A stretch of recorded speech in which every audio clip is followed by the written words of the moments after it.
السلام عليكم ورحمة الله وبركاته.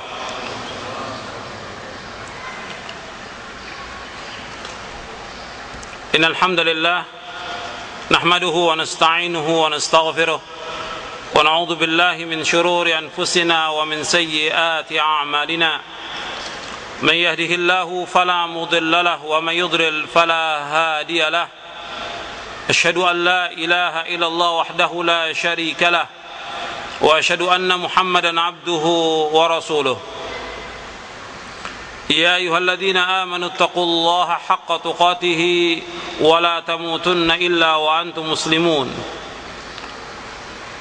يا أيها الناس اتقوا ربكم الذي خلقكم من نفس واحدة وخلق منها زوجها وبث منهما رجالا كثيرا ونساء واتقوا الله الذي تساءلون به والأرحام إن الله كان عليكم رقيبا.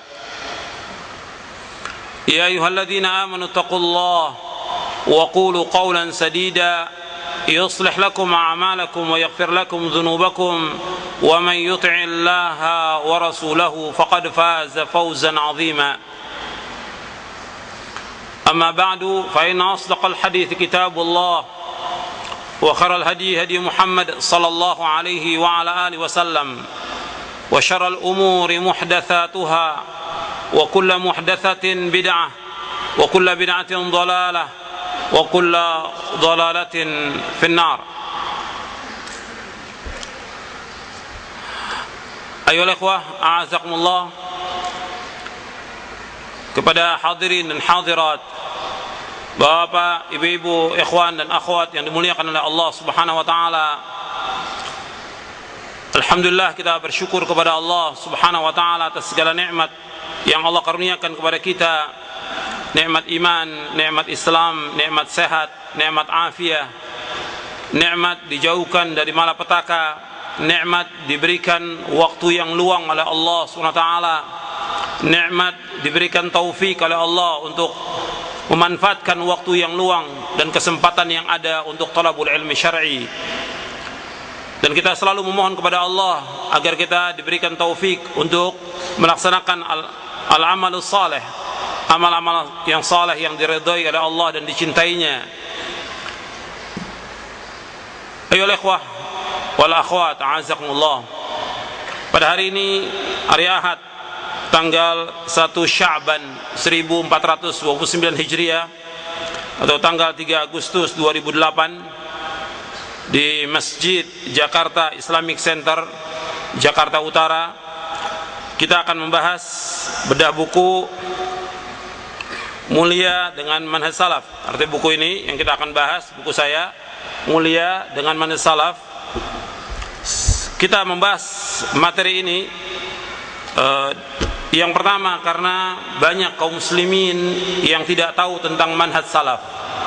Kita membahas materi ini karena banyak kaum muslimin yang tidak tahu tentang manhaj salaf. Bahkan sebagian dari para dai pun tidak tahu. Para dai, ustadz, kiai tidak tahu tentang manhaj salaf ini. Yang kedua, kita bahas materi ini karena ada sebagian dai yang mengatakan bahwa kita cukup berpegang kepada Al-Quran dan Sunnah. Mereka berdalil dengan hadis yang diriwayatkan oleh Imam Hakim, taraktu fikum amrayni lan tadillu ma tamassaktum bihima kitaballahi wa sunnati. Aku tinggalkan kepada kalian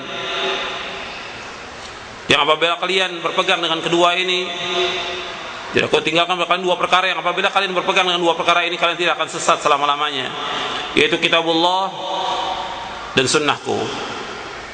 Ini dipegang oleh sebagian dai. Kita mencukupkan dengan Quran dan sunnah. Nah, kita tanya kepada mereka, kalau kita mencukupkan dengan Quran dan sunnah saja, lantas pemahaman, penafsiran, penjelasan tentang Quran dan sunnah itu menurut siapa? Menurut pemahaman siapa?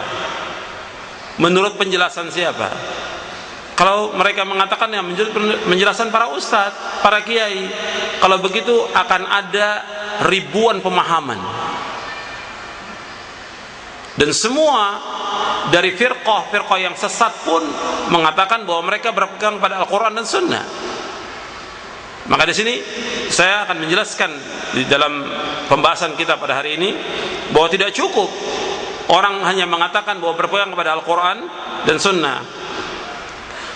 Sebab kita harus lihat bahwa pemahaman yang hak, pemahaman yang benar, yang nanti saya akan jelaskan, itu pemahaman salafus saleh. Kemudian juga sebab yang ketiga, karena adanya syubhat dari ahlul bidah, dari hizbiyin, yang mengatakan bahwa salaf ini merupakan hizb, merupakan kelompok yang baru, agama yang baru kata mereka. Kita katakan bahwa salaf bukan hizb, bukan kelompok, bahwa kita intisab, menisbatkan diri kita kepada generasi yang terbaik dari umat ini, yang telah mendapatkan pujian dari Allah dan mendapatkan pujian dari Rasulnya sallallahu alaihi wasallam.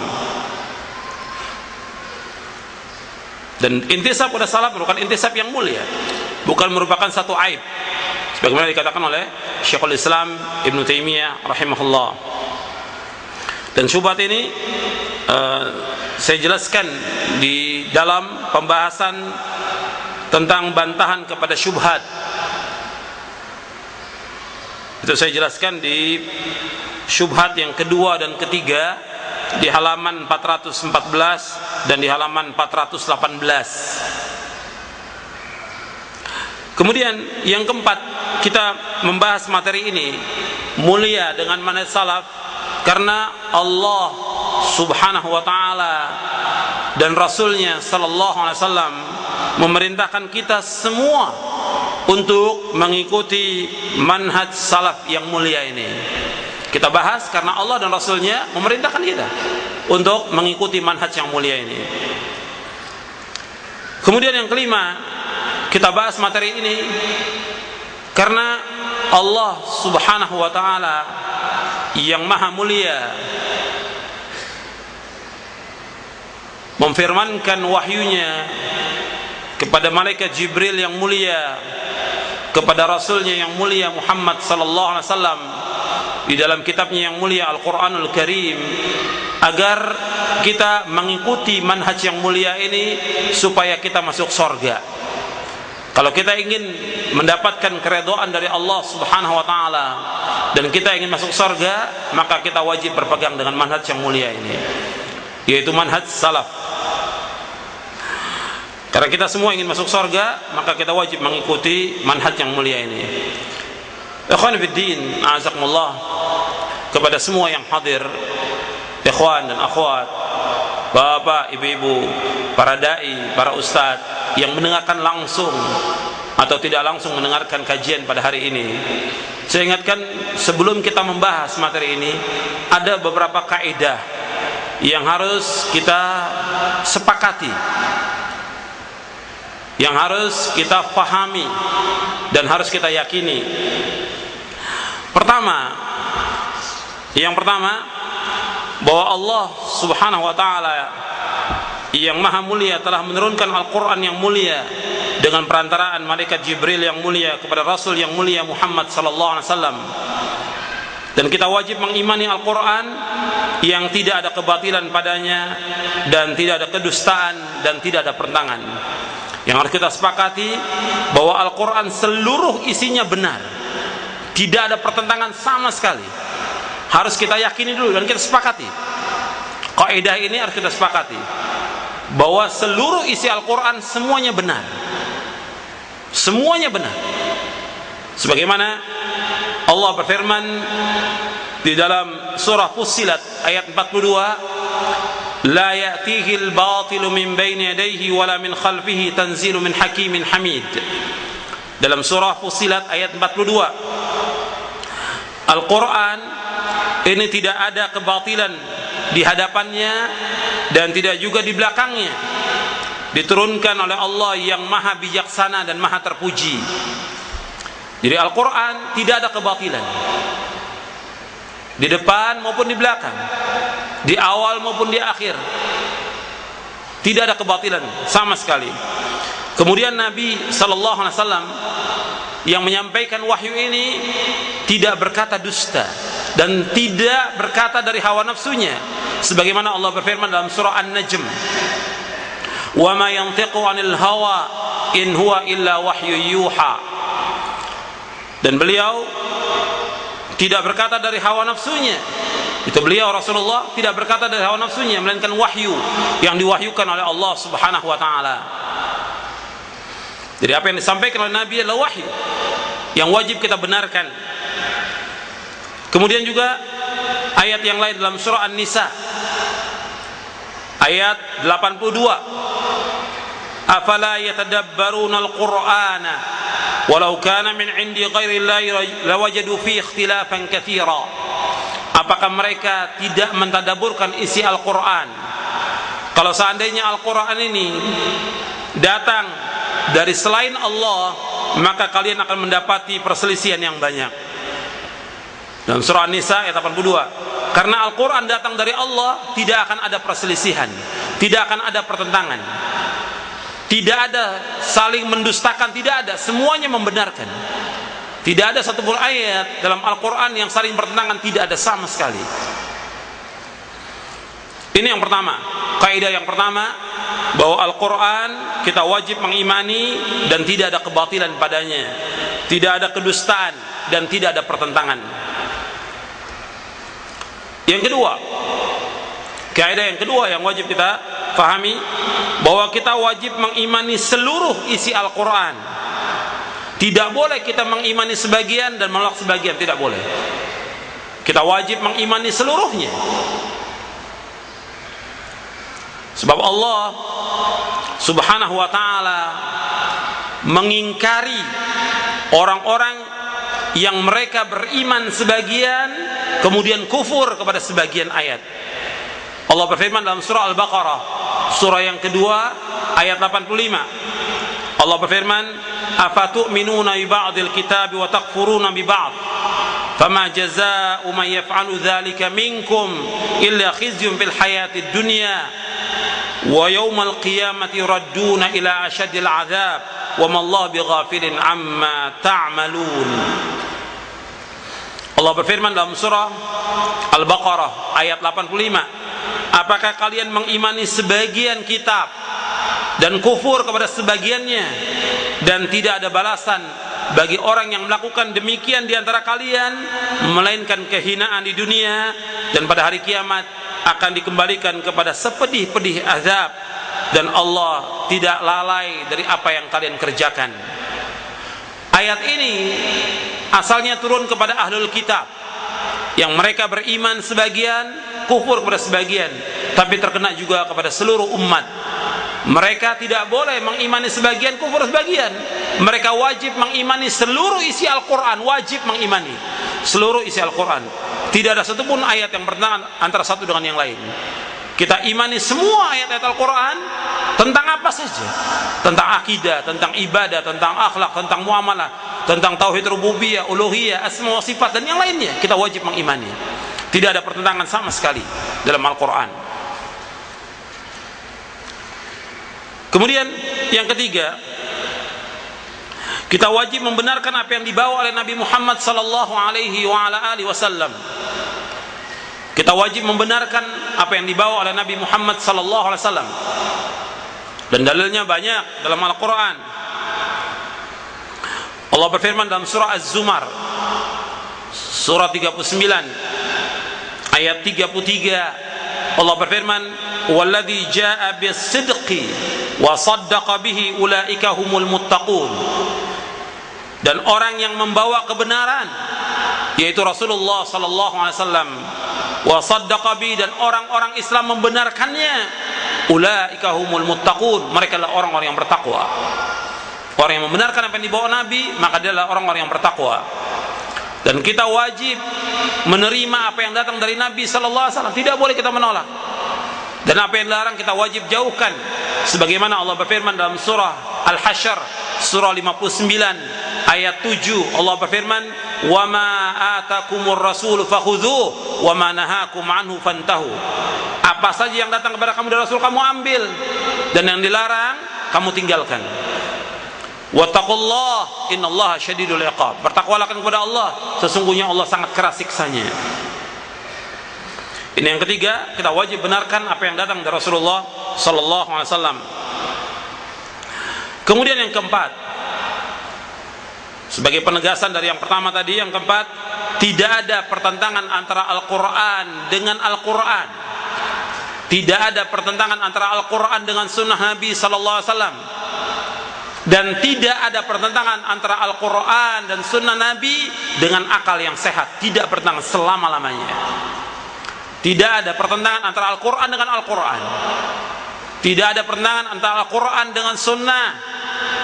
Tidak ada pertentangan antara Al-Quran dengan akal yang sehat. Quran sunnah dengan akal tidak pertentangan selama-lamanya. Dan ini bisa dilihat di halaman 193, bahwa tidak ada Al-Quran bertentangan dengan Quran, atau Al-Quran dengan sunnah tidak ada bertentangan sama sekali.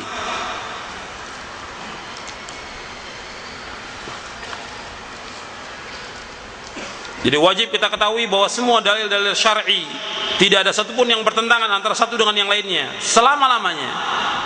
Adapun yang dianggap pertentangan oleh orang yang melihatnya di antara dalil Al-Quran dan As-Sunnah, maka itulah pertentangan yang tampak, yang timbul dari diri seorang mujtahid atau pemahamannya. Namun pada hakikatnya tidak ada pertentangan di antara dalil-dalil syar'i tersebut.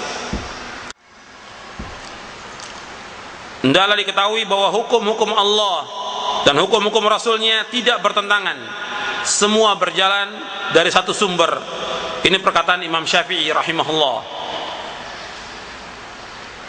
Begitu juga perkataan Imam Abu Bakar Muhammad bin Ishaq bin Khuzaimah rahimahullah. Antum lihat halaman 195. Kata Imam Abu Bakar bin Khuzaimah, aku tidak pernah mengetahui ada dua hadis dengan kedua sanadnya yang sahih dari Rasulullah saling bertentangan. Artinya tidak ada dua hadis yang saling bertentangan. Maka siapa saja yang mendapati pertentangan padanya, bawalah hadis itu kepadaku, aku akan memadukannya, aku akan menjelaskannya. Dan masih banyak lagi penjelasan para ulama, di antara penjelasan Al-Imam Ibnu Qayyim.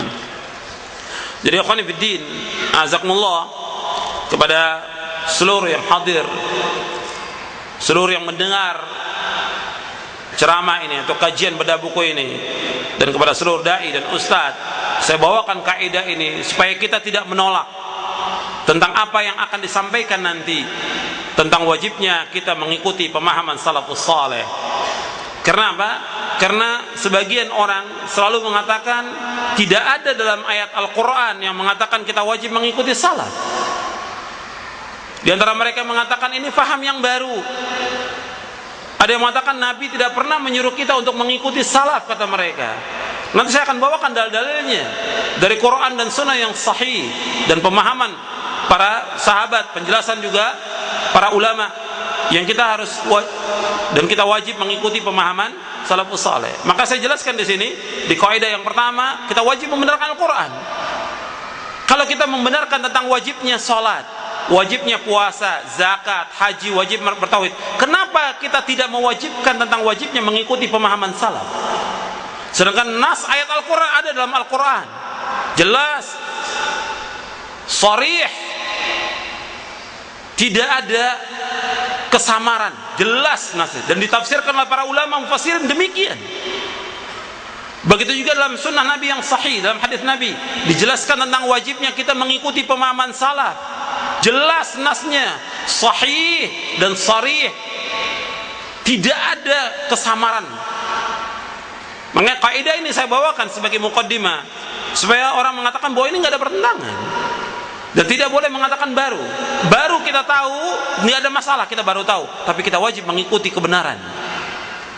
Kapan saja kita tahu kebenaran, jelas kebenaran itu, wajib kita ikuti. Bukan karena barunya kita tahu, kemudian kita tolak kebenaran itu. Jangan karena kita baru tahu kebenaran, kita tolak kebenaran, tidak boleh. Kita bersyukur kepada Allah, kita tahu kebenaran. Kita bersyukur kepada Allah bahwa kita tahu kebenaran ini, ada ustadz atau dai yang menjelaskan tentang kebenaran yang dasarnya dari Al-Quran dan Sunnah yang sahih menurut pemahaman para sahabat. dijelaskan juga oleh para ulama, kita bersyukur ada ustadz yang menjelaskan demikian, ada dai yang menjelaskan, kita bersyukur, bukan kita menolak kebenaran yang datang dari Al-Quran dan Sunnah ini. Kadang-kadang karena yang menyampaikan dakwah ini anak-anak muda, padahal dalil yang disampaikan jelas, kemudian mereka tolak dan menganggap bahwa pemahaman ini adalah pemahaman yang baru. Makanya kita tidak boleh mengingkari Al-Quran, tidak boleh kita mengingkari sunnah Nabi yang sahih, tidak boleh. Kemudian ikhwan fillah azakumullah, yang juga perlu saya ingatkan kepada para dai yang kadang-kadang mereka karena baru tahu tentang manhaj yang hak ini, mereka menolak, kemudian mereka mencela manhaj yang hak ini, manhaj yang mulia ini, mereka cela, mereka hinakan, mereka ejek, dan ini akibatnya sangat fatal. Justru dengan mereka menolak atau mereka mengejek atau mereka menghina, justru mereka tambah jauh dari kebenaran, tambah menyimpang dari jalan siratal mustaqim, tambah tertutup hatinya, dan tambah jumud, tidak terbuka pikirannya untuk berkembang. Makanya ini harus kita perhatikan. Kalau nas sudah datang, kewajiban kita untuk menerima nas itu tidak boleh kita tolak dengan alasan apapun juga, tidak boleh kita tolak. Kemudian ikhwan fillah azakumullah, kita akan bahas dari buku ini, Mulia dengan Manhaj Salaf. Tentunya tidak seluruhnya kita bahas dari kitab ini, karena kitab ini tebal, hampir 600 halaman, dan gak mungkin semuanya untuk kita bahas.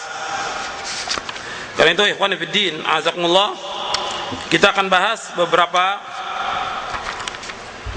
bab, karena di sini ada 13 bab. Di dalam buku ini ada 13 bab. Terus kemudian kesimpulan, kemudian nasihat penutup. Saya akan jelaskan dari awal, karena yang datang dalam kajian ini juga ada yang awam, yang baru, begitu juga ada beberapa ustadz yang juga ingin tahu tentang manhaj salaf ini.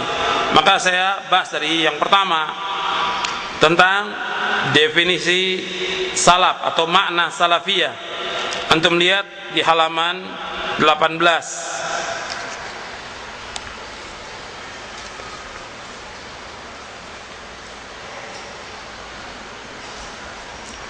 Jadi di halaman 15 saya jelaskan tentang definisi salaf menurut istilah di halaman 15. Adapun menurut istilah, salaf adalah sifat yang khusus dimutlakan kepada para sahabat. Ketika disebutkan salaf, maka yang dimaksud pertama kali adalah para sahabat. Adapun selain mereka ikut serta dalam makna salaf ini, yaitu orang-orang yang mengikuti mereka. Artinya bila mereka mengikuti para sahabat maka disebut salafiyin, yaitu orang-orang yang mengikuti salafus saleh. Tentunya mengikutinya dengan baik, sebagaimana Allah berfirman di dalam surah At-Taubah ayat 100, was-sabiquna al-awwalun minal muhajirin wal ansar walladzina ittaba'uuhum bi ihsanin radhiyallahu anhum wa radu an wa'adda lahum jannatin tajri tahta al-anharu khalidina fiha abada dzalikal fawzul azim. Orang-orang yang terdahulu, lagi yang pertama masuk Islam dari golongan muhajirin dan ansar, dan orang-orang yang mengikuti mereka dengan baik, Allah ridho kepada mereka dan mereka pun ridho kepada Allah, dan Allah menyediakan bagi mereka surga-surga yang mengalir sungai-sungai di bawahnya, mereka kekal di dalamnya selama-lamanya. Itulah kemenangan yang besar. Di dalam ayat ini Allah menyebutkan generasi pertama umat ini, yaitu para sahabat ridwanullah alaihim ajma'in dari kalangan muhajirin ansar. Mereka adalah orang-orang yang diridhoi oleh Allah dan mereka dijamin masuk surga. Dan orang-orang setelah mereka yang mengikuti mereka dengan baik dalam akidah, manhaj dan lainnya, maka mereka pun akan mendapatkan ridho dari Allah dan mereka akan masuk surga. Kemudian selanjutnya di halaman 19, setelah saya bawakan penjelasan tentang makna bahasa tentang salaf dan istilah, kemudian saya simpulkan istilah salaf. Untuk melihat halaman 19, istilah salaf adalah istilah yang sah, yaitu istilah yang dipakai untuk orang-orang yang menjaga keselamatan akidah dan manhaj. Orang-orang yang menjaga keselamatan akidah dan manhaj menurut apa yang dilaksanakan oleh Rasulullah SAW dan para sahabatnya sebelum terjadi perselisihan, sebelum terjadi perpecahan. Ini tentang salaf, artinya orang yang menjaga akidah dan menjaga manhaj. Jadi manhaj, yang dimaksud manhaj itu yaitu kaedah-kaedah dan ketentuan-ketentuan bagi setiap pembelajaran ilmiah. Itu yang dikatakan manhaj. Adapun menurut istilah, manhaj adalah jalan yang benar, jalan hidup yang lurus dan terang dalam beragama menurut pemahaman para sahabat. Dan manhaj ini lebih umum daripada akidah. Itu di halaman 13 dan halaman 14 tentang pengertian manhaj. Kemudian pengertian salafiyah di halaman 19.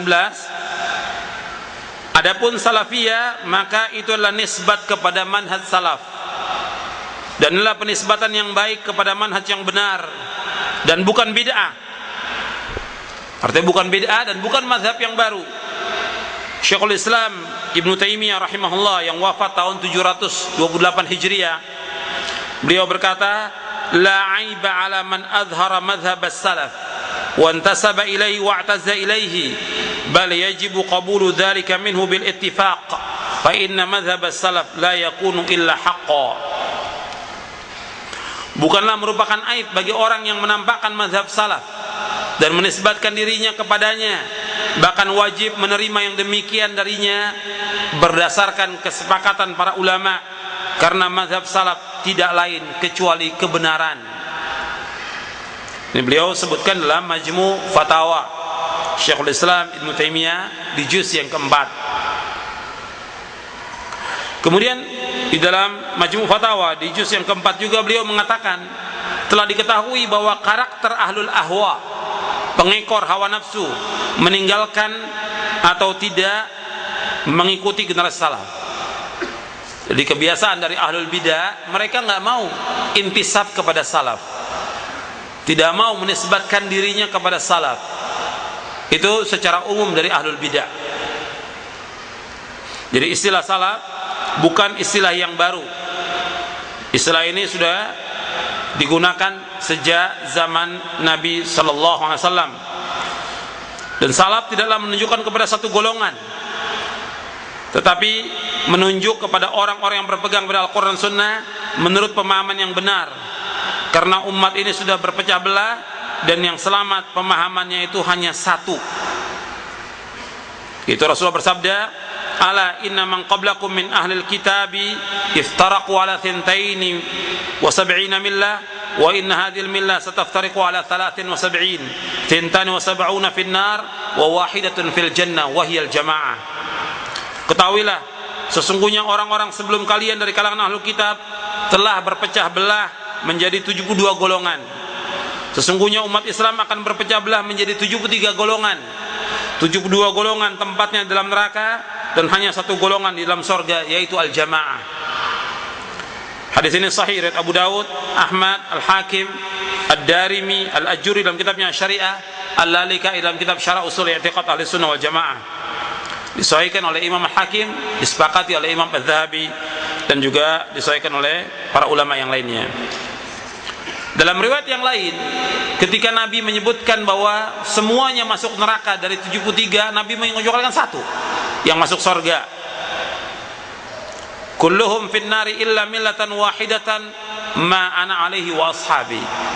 Jadi semua golongan tersebut tempatnya neraka kecuali satu yang aku dan para sahabatku berjalan di atasnya. Hadis ini hasan, riwayat Tirmidzi dan Hakim dari sahabat Abdullah bin Amr radhiyallahu anhuma. Jadi ikhwan fiddin, azakumullah, kita harus meyakini bahwa yang disabdakan oleh Nabi ini benar. Bahwa Nabi menyebutkan umat ini akan terpecah menjadi 73 golongan. Dan hadisnya sahih. 72 masuk neraka, 1 yang masuk surga. Nabi menyebutkan 1 yang masuk surga, yaitu orang-orang yang mengikuti Rasulullah dan para sahabatnya. Kemudian ikhwan fiddin, azakumullah, antum lihat di halaman 22, siapa yang disebut dengan salafi, artinya orang yang menisbatkan dirinya kepada salaf disebut dengan salafi. Siapa mereka itu? Jadi salafi ialah setiap orang yang berada di atas manhaj salaf dalam akidah, syariat, akhlak dan dakwah.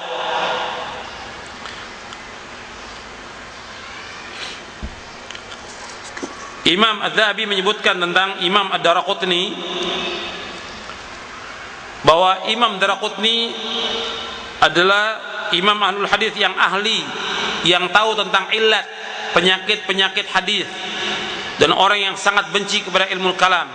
Beliau belum pernah mendalami ilmu kalam, juga tidak mendalami tentang debat, bahkan dia seorang salafi. Dalam Syiar A'lamin Nubala, Syiar A'lamin Nubala ini yang sudah ditahqiq itu 26 jilid. Kitabnya 26 jilid. Ini dibawakan oleh Imam Adz-Dzahabi pada jilid yang ke-16. Artinya Imam Adz-Dzahabi menjelaskan bahwa Imam Daraqutni seorang salafi. Jadi istilah ini sudah dipakai oleh para ulama dalam kitab-kitab mereka. Imam Adz-Dzahabi muridnya Syekhul Islam Ibnu Taimiyah yang hidup pada abad ke-7. Yang hidup pada abad ke-7 dan ke-8. Kemudian juga Imam Abu Utsman As-Sabuni sebelum Syekhul Islam, sebelum Imam Adz-Dzahabi yang wafat tahun 449 Hijriah, beliau menggunakan istilah salaf dalam kitabnya Aqidatus Salaf Ashabil Hadis. Aqidatus Salaf Ashabil Hadis. Kemudian juga Syekh Muhammad bin Shalih Al-Utsaimin ketika ditanya tentang siapa itu salafi, beliau menyebutkan Ahlus Sunnah wal Jamaah adalah para salaf sampai generasi akhir. Barang siapa yang berada di atas jalannya Nabi SAW dan para sahabatnya, maka dia adalah salafi. Dalam Syarah Aqidah Al-Wasithiyah di juz yang pertama. Begitu juga Al-Lajnah Daimah yang diketuai oleh Syekh Al-Imam Abdul Aziz bin Baz rahimahullah, pernah ditanya apa yang dimaksud dengan salafiyah dan bagaimana pendapat antum tentangnya.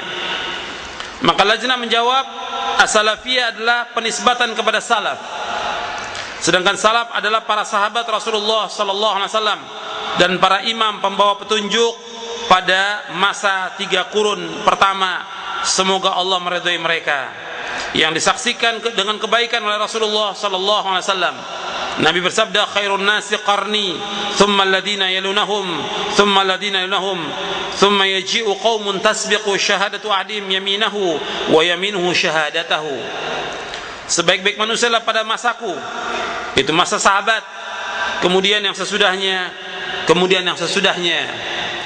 Setelah itu akan datang satu kaum yang persaksian salah seorang dari mereka mendahului sumpahnya, dan sumpahnya mendahului persaksiannya. Hadis ini sahih dan mutawatir, diriwayatkan Bukhari, Muslim dan yang lainnya. Saya bawakan penjelasan Syekh Utsaimin dan juga penjelasan Lajnah Daimah karena ada sebagian orang yang mereka menolak istilah salaf ini, yang mereka mengatakan bahwa ini perkataannya Syekh Utsaimin, ini perkataannya Lajnah Daimah. Maka saya bawakan ini, justru Syekh Utsaimin kemudian juga Lajnah Daimah membenarkan tentang penjelasan salaf, bahwa bukan sesuatu yang baru, bukan sesuatu yang muhdats. Bahkan kata beliau, yaitu salaf adalah orang yang berada di atas jalan Nabi SAW dan para sahabatnya, maka ia disebut salafi.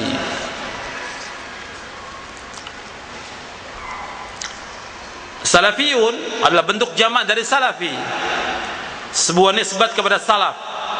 dan maknanya telah dijelaskan.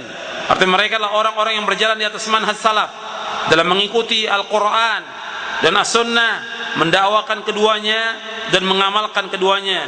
Maka dengan itu mereka adalah Ahlus Sunnah wal Jamaah. Wabillahi taufiq. Ini fatwa Lajnah Daimah lil Buhuts Al-Ilmiyah wal Ifta' di juz yang kedua. Begitu juga Syekh Shalih bin Fauzan Al-Fauzan hafizahullah berkata, salafiyah adalah arti berjalan di atas manhaj salaf, yaitu para sahabat, tabi'in, dan generasi yang diutamakan dalam akidah, pemahaman maupun tingkah laku. Dan seorang muslim wajib menempuh manhaj ini. Jadi Syekh Shalih Fauzan mengatakan bahwa seorang muslim wajib menempuh manhaj ini.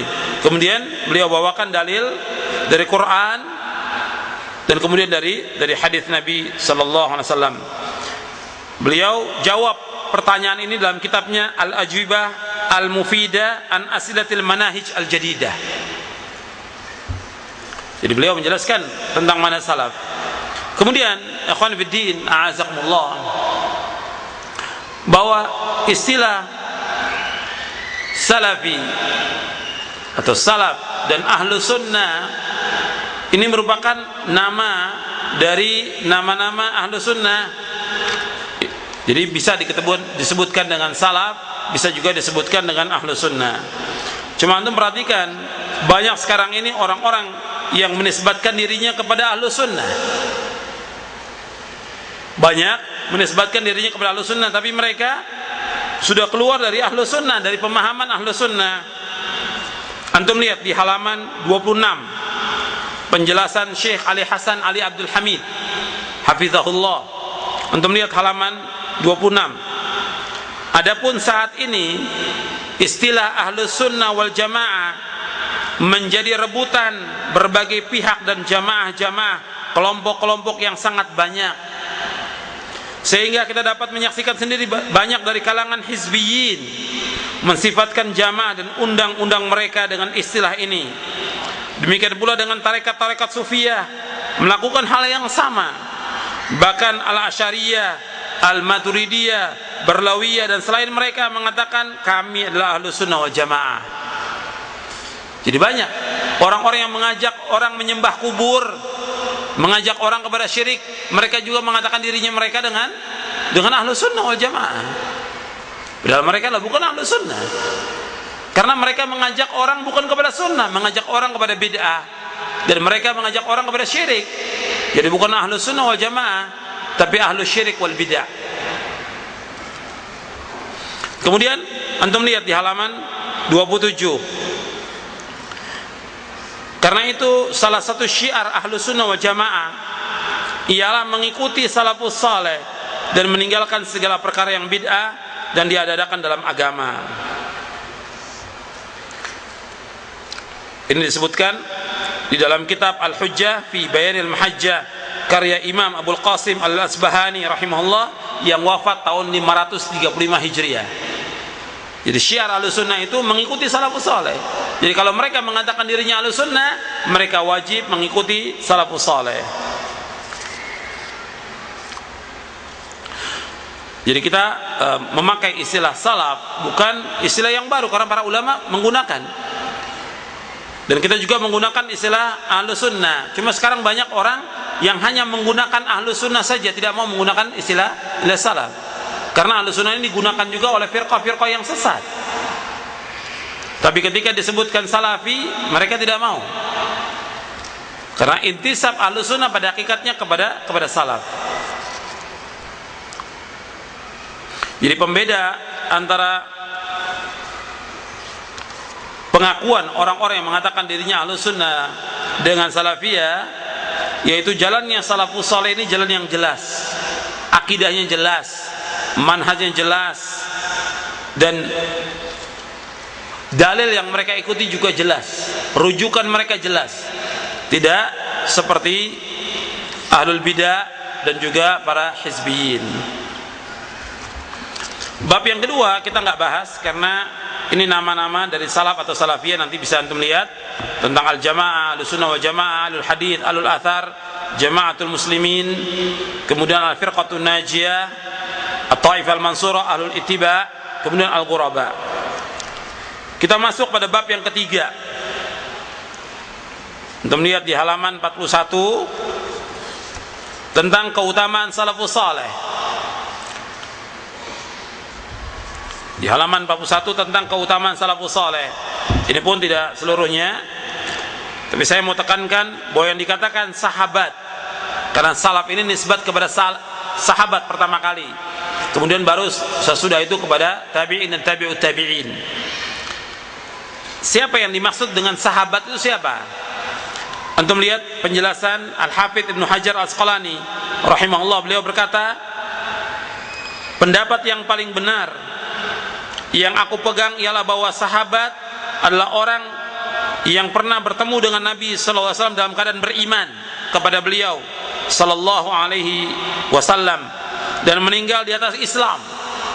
Masuk juga dalam pengertian ini setiap orang yang beriman yang bertemu dengan beliau baik lama maupun sebentar dalam menyertai beliau, yang meriwayatkan hadis dari beliau maupun yang tidak, yang berperang bersama beliau maupun tidak, yang pernah sekali melihat beliau meskipun tidak ikut duduk bersama beliau, dan yang tidak pernah melihat beliau karena suatu penghalang seperti orang yang buta. Ini dalam kitab Al-Isabah fi Tamyiz Sahabah. Beliau juga menjelaskan bahwa para sahabatlah orang yang bertemu dengan Nabi SAW dalam keadaan beriman dan mati dalam keadaan Islam, meskipun dia pernah murtad dan kembali masuk Islam, seperti Ash'ath bin Qais menurut pendapat yang kuat. Kemudian Imam Bukhari rahimahullah mengatakan, siapa saja dari kalangan kaum muslimin yang pernah menyertai dan melihat Rasulullah SAW, maka ia terhitung sebagai sahabat Nabi SAW. Jadi para sahabat adalah orang yang bertemu dengan Nabi dalam keadaan Islam dan dia wafat dalam keadaan Islam. Itu sahabat. Jadi dia bertemu dengan Nabi, melihat Nabi, dia duduk dengan Nabi, apakah dia meriwayatkan atau tidak, sebentar atau lama, maka dia dikatakan sahabat. Jadi bertemu dalam keadaan Islam dan juga wafat dalam keadaan Islam, bertemu dalam keadaan beriman dan wafat dalam keadaan beriman. Dan di sini tidak masuk kepada orang munafik meskipun dia bertemu dengan Nabi. Tidak masuk juga kepada orang kafir. Karena orang-orang Syiah mereka memasukkan bahwa orang munafik juga sahabat. Berarti sahabat kata mereka munafik, kata orang-orang Syiah. Lanatullah alaihim. Karena mereka mengatakan bahwa bertemu, melihat dengan Nabi, tapi di sini dalam keadaan beriman. Sedangkan orang munafik, nifak itu tidak beriman. Dia mengatakan dengan lisannya, tapi hatinya mendustakan. Orang munafik, dia ikut salat bersama kaum muslimin, ikut juga berperang, tapi mereka benci kepada Islam. Maka tempatnya mereka disebutkan oleh Allah bahwa munafik fid darkil asfali minan nar, di dalam keraknya neraka. Orang-orang munafik. Jadi sahabat bukan munafik, munafik bukan sahabat. Meskipun dia hidup pada zaman itu dan melihat Nabi sallallahu alaihi wasallam. Jadi munafik bukan sahabat. Kemudian ikhwan fillah azakumullah, bahwa para sahabat ini mendapatkan pujian yang mulia. Jadi pujian Allah dan Rasulnya tentang keadilan para sahabat, dan tidak perlu ditanyakan lagi tentang mereka. Sesungguhnya yang wajib menanyakan, memeriksa perawi hadis sesudah mereka. Dan penjelasan tentang keadilan para sahabat, keutamaan para sahabat banyak dari para ulama. Saya sebutkan di sini dari pendapatnya Ibnu Hazm, kemudian pendapat Ibnu Abdul Bar, begitu juga pendapat Al-Khatib Al-Baghdadi rahimahumullah. Jadi ahlul hadis mereka mengambil kesimpulan bahwa as-sahabatu kulluhum udul, bahwa para sahabat semua orang yang adil. Jadi kalau mereka meriwayatkan hadis, mereka nggak usah diperiksa, berbeda dengan orang-orang sudahnya. Kemudian Al-Hafidz Ibnu Hajar Al-Asqalani mengatakan bahwa ahlu sunnah telah sepakat bahwa seluruh sahabat adalah adil dan tidak ada yang menyalahi kesepakatan ini kecuali sedikit dari ahlul bid'ah. Seperti siapa? Seperti Khawarij, Syiah, Mu'tazilah, mereka meragukan tentang para sahabat Rasulullah SAW. Padahal Allah SWT telah memuji mereka bahwa mereka adalah sebaik-baik umat, dan mereka adalah umat yang wasat. Wa kadzalika ja'alnakum ummatan wasatan litakunu syuhada 'alan nas wa yakuna ar-rasulu 'alaikum syahida. Dan demikianlah pula kami telah menjadikan kamu umat Islam, umat yang adil dan pilihan, agar kamu menjadi saksi atas perbuatan manusia, dan agar Rasul Muhammad SAW menjadi saksi atas perbuatan kalian. Dalam surah Al-Baqarah ayat 143. Dan kita tidak boleh mencaci maki sahabat, hukumnya haram dan termasuk dosa besar. Nabi bersabda dalam hadis yang sahih, antum lihat di halaman 45, la tasubbu ashabi fa walladhi nafsi bi yadi law anna adakum anfaqa mithla uhudin dhahaba ma balagha mudda adim wala nasifa, ma balagha mudda adihim wala nasifa. Janganlah kamu mencaci maki sahabatku, demi zat yang diriku berada di tangannya, jika seandainya salah seorang dari kalian infak sebesar gunung Uhud berupa emas, maka belum mencapai nilai infak mereka, meskipun mereka infak hanya 1 mud, yaitu sepenuh 2 tapak tangan, dan tidak juga separuhnya. Hadis ini sahih, riwayat Bukhari, Muslim, Abu Dawud, Tirmidzi, Ahmad, Al-Baghawi, dan yang lainnya dari sahabat Abu Sa'id Al-Khudri. Jadi ikhwan fillah, azakumullah, ini tentang keutamaan para sahabat yang kita tidak boleh mencaci maki mereka, tidak boleh mencela mereka, tidak boleh menghina mereka, tidak boleh juga kita memperbincangkan tentang kekeliruan dan kesalahan mereka atau ijtihad mereka. Mereka sudah berlalu. Seandainya terjadi perselisihan di antara mereka, itu karena ijtihad.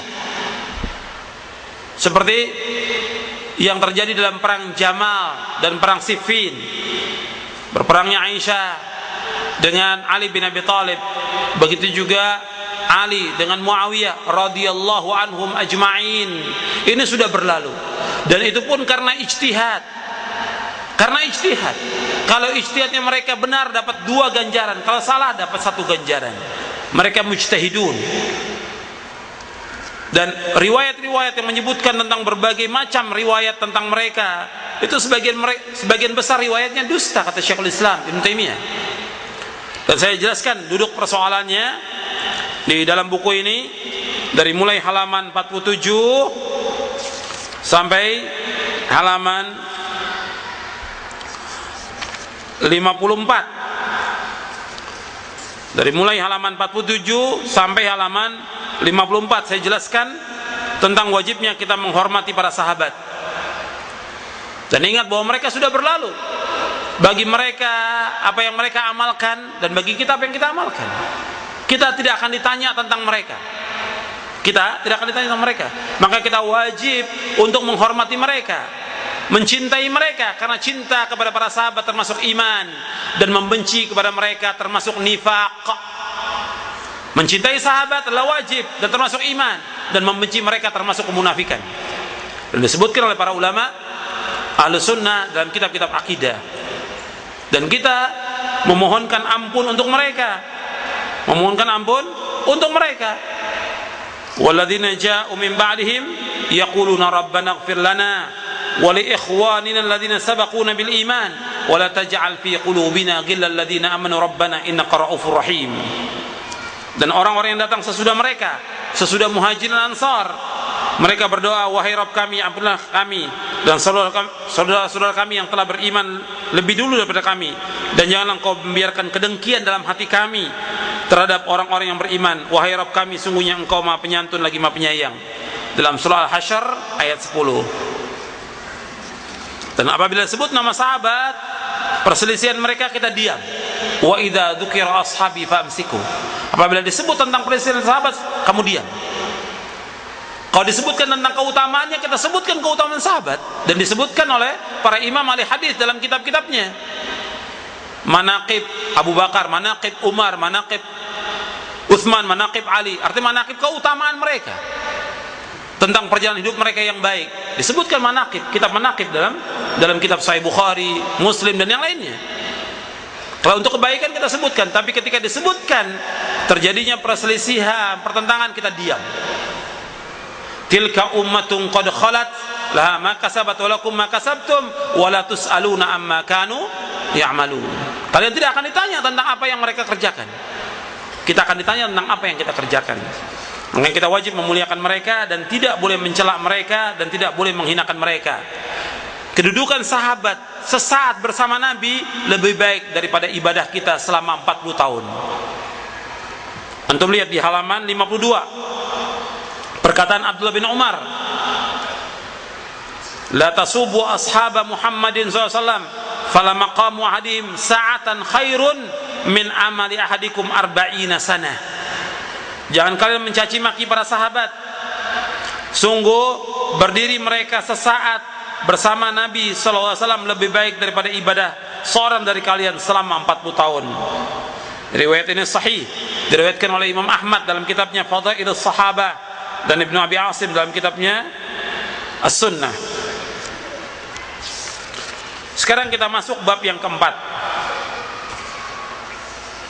Di bab yang keempat, bab ini menjelaskan tentang dalil-dalil bahwa manhaj salaf sebagai hujjah yang wajib diikuti oleh kaum muslimin. Dalil-dalil bahwa manhaj salaf sebagai hujjah yang wajib diikuti oleh kaum muslimin. Saya bawakan di dalam bab yang keempat ini firman Allah, sabda Rasulullah, athar para sahabat, para tabi'in, tabi'ut tabi'in, penjelasan para imam mujtahidin dan yang lainnya. Saya bawakan semuanya di dalam kitab ini 64 dalil. 64 dalil yang menunjukkan tentang wajibnya kita mengikuti jejak salafus saleh. Wajibnya kita mengikuti pemahaman mereka. Wajibnya kita menapaki jejak mereka. Wajibnya kita beragama menurut apa yang mereka laksanakan dari agama Islam ini.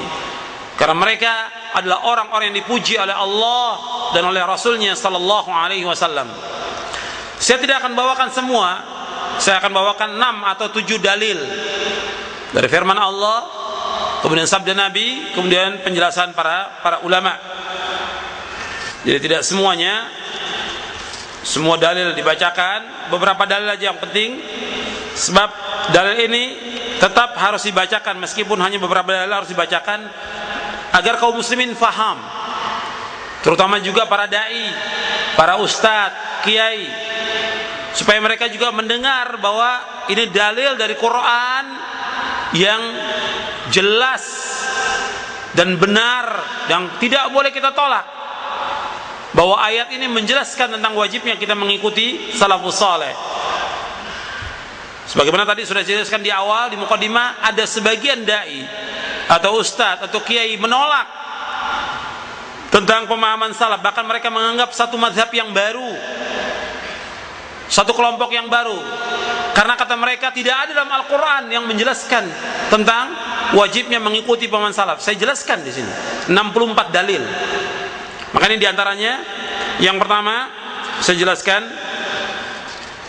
jadi saya bawakan beberapa dalil. Antum lihat di dalil yang ketujuh halaman 66. Allah berfirman dalam surah An-Nisa ayat 115, "Wa may yushaqiqir rasula min ba'di ma tabayyana lahul huda wa yattabi' ghaira sabilil mu'minin nuwallihi ma tawalla wa nuslihi jahannam wa sa'at masira."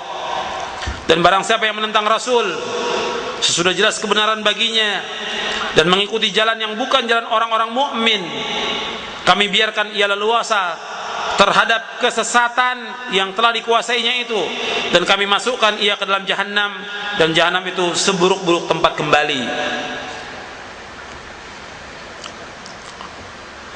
Kemudian dijelaskan oleh Ibnu Abi Jamrah rahimahullah bahwa para ulama telah berkata mengenai makna firman Allah ini, dan mengikuti jalan yang bukan jalan orang yang beriman.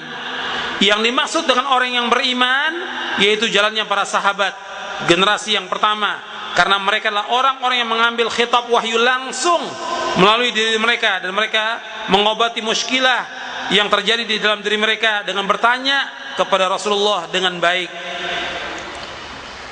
Jadi mereka yang pertama. Karena itu kalau orang yang menyalahi jalannya kaum mukminin, yaitu orang-orang yang menyalahi jalannya para sahabat. Jadi ayat ini menunjukkan bahwasanya mengikuti jalan para sahabat dalam memahami syariat adalah wajib, dan menyalahinya adalah kesesatan. Sebab yang pertama kali beriman adalah para sahabat.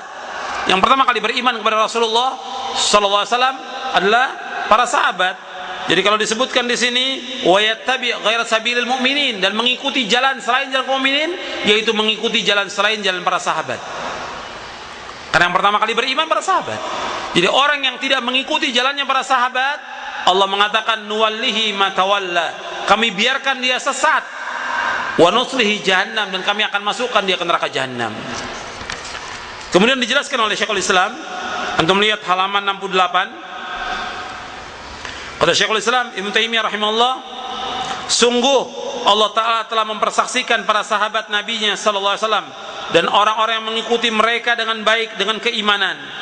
Maka diketahui secara pasti bahwa mereka lah yang dimaksud dalam ayat yang mulia ini, apabila telah tetap bahwa mereka berada di atas petunjuk dan bahwa jalan mereka menuju kepada keridhaan Allah dan beruntung dengan mendapat surga, maka tetap pula bahwa orang yang mengikuti selain jalan mereka, Allah akan palingkan mereka kemana mereka berpaling, dan Allah akan memasukkan mereka ke neraka jahannam. Ini penjelasan Syekhul Islam di dalam kitabnya Naqdul Mantiq halaman pertama dan kedua, dan juga dalam Majmu' Fatawa di juz yang ke-20. Sekarang yang kedua dalilnya, halaman 69 dan halaman 70, yaitu di buku ini dalil yang ke-8. Allah berfirman dalam surah Al-An'am ayat 153, wa anna hadha sirati mustaqiman fattabi'uhu wa la tattabi'us subula fatafarraqa bikum an sabilihi dzalikum wassaqum bihi la'allakum tattaqun. Dan sungguh inilah jalanku yang lurus, maka ikutilah, jangan kamu ikuti jalan-jalan yang lain yang akan mencerai-beraikan kamu dari jalannya. Demikianlah dia memerintahkan kepada kamu agar kamu bertakwa. Surah Al-An'am ayat 153. Abdullah bin Mas'ud radhiyallahu anhu berkata, khatta lana Rasulullah sallallahu alaihi wasallam khattan biyadihi thumma qala hadha sabilullah mustaqima, wa khatta khututan an yaminihi wa shimalihi thumma qala hadhihi subulun mutafarriqatun laysa minha sabilun illa alaihi syaitanun yad'u ilaihi, thumma qara'a qawlahu ta'ala wa anna hadha sirati mustaqiman fattabi'uhu wa la tattabi'us subula fatafarraqa bikum an sabili dzalikum wassaqum bihi la'allakum tattaqun. Rasulullah sallallahu alaihi wasallam membuat garis dengan tangannya, kemudian beliau bersabda, ini jalan Allah yang lurus. Lalu beliau membuat garis-garis di kanan kirinya, kemudian beliau bersabda, inilah jalan-jalan yang bercerai-berai, jalan yang sesat. Tidak ada satupun dari jalan-jalan ini kecuali dalamnya terdapat syaitan yang menyeru kepadanya. Selanjutnya beliau membaca firman Allah Ta'ala, dan sungguh inilah jalanku yang lurus, maka ikutilah. Jangan kamu ikuti jalan-jalan yang lain yang akan mencerai-beraikan kamu dari jalan Allah. Demikianlah dia memerintahkan kepada kamu agar kamu bertakwa.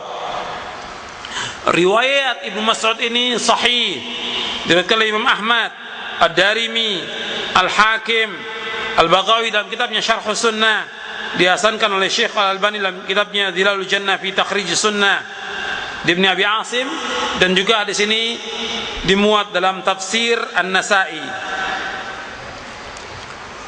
Antum perhatikan di dalam ayat ini Nabi menggaris satu garis yang lurus, di kanan kiri garis itu di garis-garis yang pendek. Dan Nabi mengatakan, ini jalanku yang lurus, ikuti. Jalan yang telah dilaksanakan oleh Rasulullah dan sahabatnya, ikuti. Dan di kanan kiri garis itu ada jalan-jalan yang pendek, dan setiap jalan itu mesti ada syaitan yang mengajak kepadanya. Ini menunjukkan jalan-jalan yang sesat, firqah-firqah yang sesat. para pengekor hawa nafsu yang mengajak kepada kelompoknya, yang mengajak kepada golongannya, yang mengajak kepada alirannya, yang mengajak kepada hizibnya. Ini syaitan yang mengajak mereka kepada kelompok itu. Jadi jalan yang selamat hanya satu. Maka dijelaskan di sini, apabila orang berakal menginginkan perjumpaan dengan Allah Ta'ala, memperhatikan permisalan ini dan memperhatikan keadaan semua kelompok dari kalangan Khawarij, Mu'tazilah, Jahmiyah, Rafidah, serta ahli kalam yang mendekati ahli sunnah seperti Karramiyah, Kullabiyah, Asy'ariyah dan selain mereka, bahwa setiap dari mereka memiliki jalan yang keluar dari apa-apa yang telah ditempuh oleh para sahabat dan ahlul hadis, dan setiap dari mereka menyangka bahwa jalan mereka lah yang benar. Niscaya orang yang berakal akan mendapati bahwa mereka lah firqah-firqah tersebut yang dimaksud dalam permisalan ini, yang diumpamakan oleh Al-Ma'sum Rasulullah SAW, yang beliau tidak berbicara dari hawa nafsunya, melainkan wahyu yang diwahyukan kepadanya. Ini dalam Naqdul Mantiq oleh Syekhul Islam di halaman 49. Jadi setiap golongan mereka mengatakan berada atas kebenaran, apakah itu Syiah, Khawarij, Mu'tazilah, Qadariyah, Jabriyah, dan yang lainnya. Mereka semua mengatakan bahwa mereka di atas kebenaran. Pada hakikatnya mereka telah menyimpang dari Shiratal Mustaqim. Mereka telah sesat dari Shiratal Mustaqim. Karena jalan yang lurus itu hanya satu, tidak akan sampai. Semua golongan, semua kelompok tidak akan sampai kepada Allah, tidak akan sampai kepada keridhaan Allah, dan tidak akan sampai ke surganya kecuali melalui jalan yang satu ini. Jalan yang satu ini jalan yang telah ditempuh oleh Rasulullah dan para sahabatnya ridwanul majma'in. Itu yang dijelaskan oleh para ulama. Dijelaskan juga oleh Ibnu Qayyim. Ibnu Qayyim menjelaskan bahwa seorang tidak akan sampai kepada Allah kecuali dengan satu jalan ini. Itu jalan yang telah ditempuh oleh Rasulullah dan para sahabatnya. Kemudian selanjutnya kita bahas halaman 82, 83.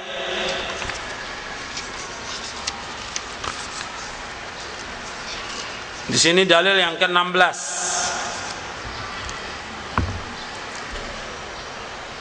Allah berfirman dalam surah Rum ayat 31-32, "Wala takunu minal musyrikin minal ladzina farraqu dinahum wa kanu syi'a kullu hizbin bima ladaihim farihun." Dan janganlah kamu termasuk orang-orang yang mempersekutukan Allah, yaitu orang-orang yang memecah belah agama mereka dan mereka menjadi beberapa golongan. Setiap golongan merasa bangga dengan apa yang ada pada golongan mereka. Surah Ar-Rum ayat 31-32. Allah berfirman dalam ayat ini, "Wala takunu minal musyrikin." Jangan kalian menjadi orang-orang musyrik. Jangan kalian termasuk orang-orang yang mempersekutukan Allah. Maksudnya, jadilah kalian orang-orang yang mentauhidkan Allah dan mengikhlaskan ibadah hanya kepadanya serta tidak mengendaki selainnya. Jadi kita beribadah hanya kepada Allah, yang kita tuju hanya kepada Allah, dan kita berkehendak hanya kepada Allah, tidak kepada yang lainnya.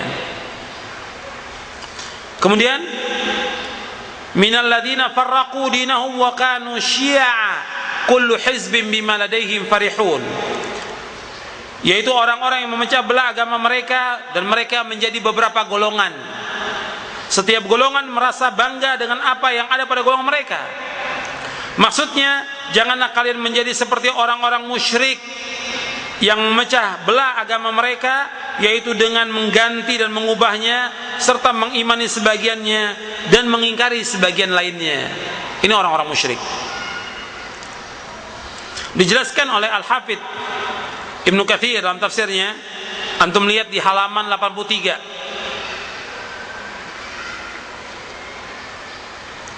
Kata Al-Hafidz Ibnu Katsir, para penganut agama sebelum kita, mereka berselisih, di antara mereka menjadi beberapa pendapat dan agama yang batil. Setiap golongan dari mereka menyangka bahwa mereka lah yang berada di atas kebenaran. Dan umat ini, yang dimaksud umat ini siapa?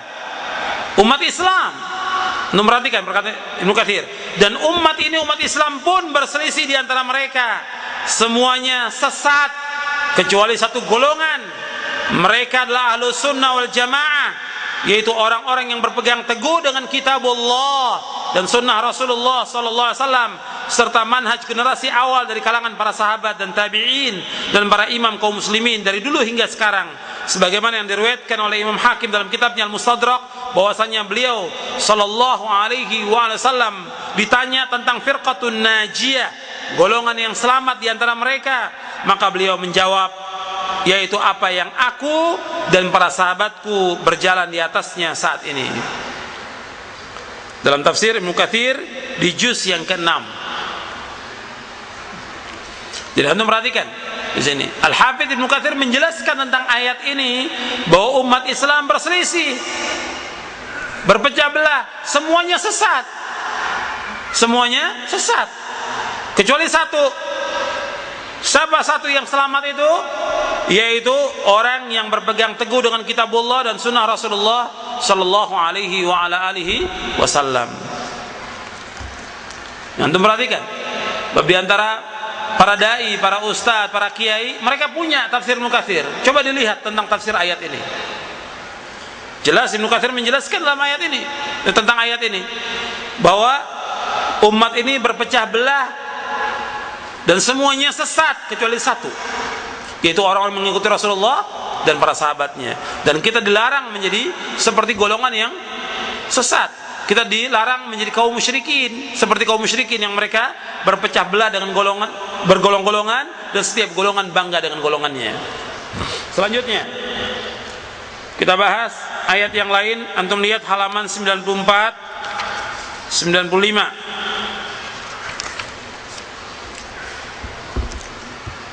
Dalil yang ke-23 dalam kitab ini, dalam kitab mulia dengan nama salaf.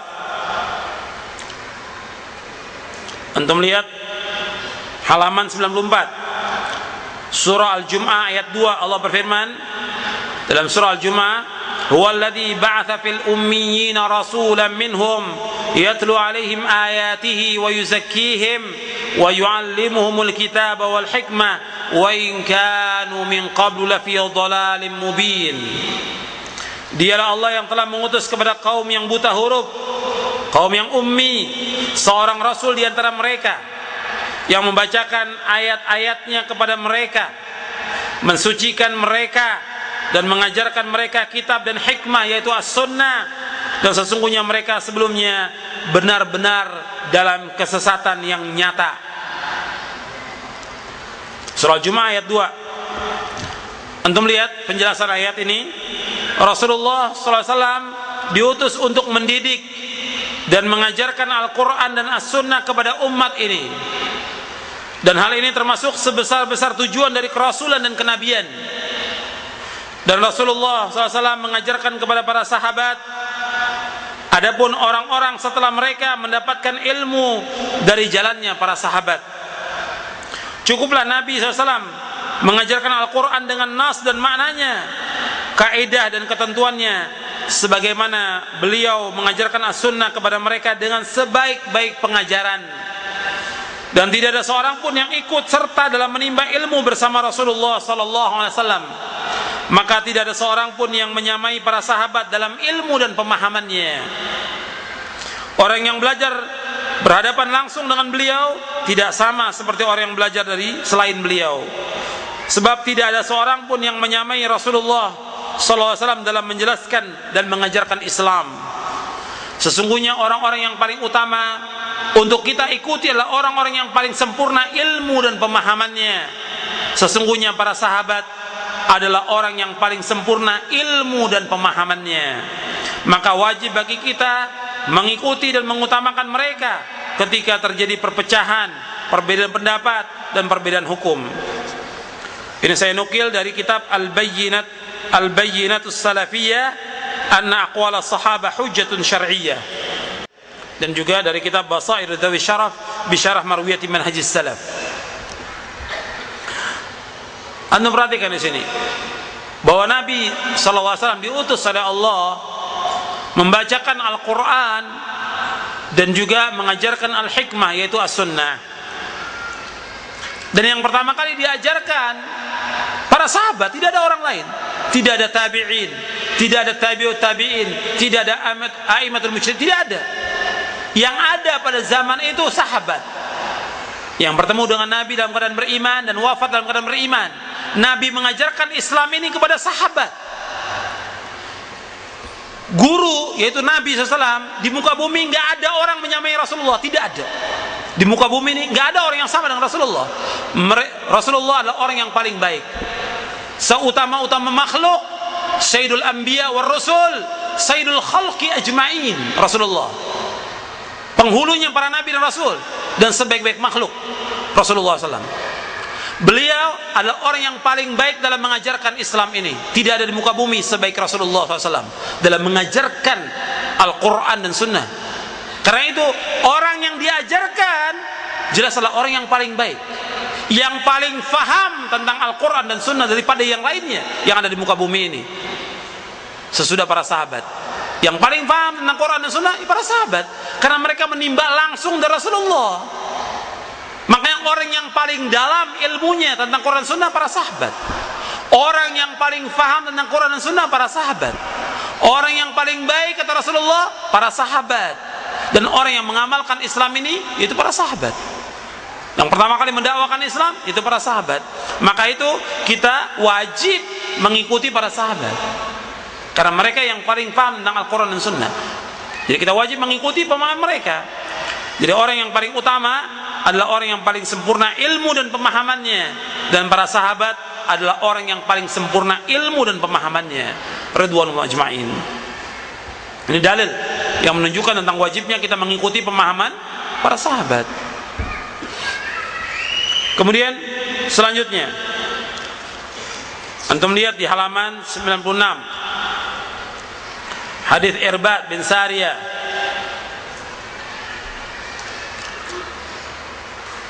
صلى بنا رسول الله صلى الله عليه وسلم ذات يوم ثم أقبل علينا بوضعنا موعظة بليغة ذرفت منها العيون ووجلت منها القلوب فقال قائل يا رسول الله كأن هذه موعظة مودع فماذا تعهد إلينا فقال أوصيكم بتقوى الله والسمع والطاعة وإن عبدا حبشيا فإنه من يعش منكم بعدي فسيرى اختلافا كثيرا فعليكم بسنتي وسنة الخلفاء المهديين الراشدين تمسكوا بها وعضوا عليها بالنواجذ وإياكم ومحدثات الأمور فإن كل محدثة بدعة وكل بدعة ضلالة.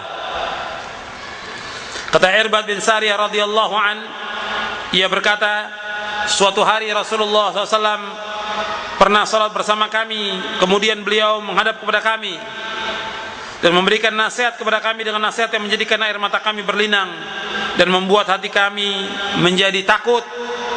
Maka seseorang berkata, wahai Rasulullah, nasihat ini seakan-akan nasihat dari orang yang akan berpisah. Maka apa yang kau wasiatkan kepada kami? Maka Rasulullah sallallahu alaihi wasallam bersabda, aku wasiatkan kepada kalian supaya bertakwa kepada Allah, mendengar dan taat, walaupun yang memerintah kalian adalah seorang budak dari Habasyah. Sungguh orang yang masih hidup di antara kalian setelahku, maka ia akan melihat perselisihan yang banyak. Maka wajib atas kalian berpegang teguh kepada sunnahku dan sunnah khulafaur rasyidin yang mendapat petunjuk. Peganglah erat-erat dan gigitlah dia dengan gigi geram kalian. Dan jauhilah oleh kalian perkara-perkara yang diada-adakan dalam agama, karena sungguhnya setiap perkara yang diadakan adalah bid'ah dan setiap bid'ah adalah sesat. Hadis ini sahih diriwayatkan oleh Imam Ahmad, Abu Daud, Tirmidzi, Darimi, Al-Baghawi dalam Syarh Sunnah, Al-Hakim disepakati oleh Imam Adz-Dzahabi, dan hadis ini sahih.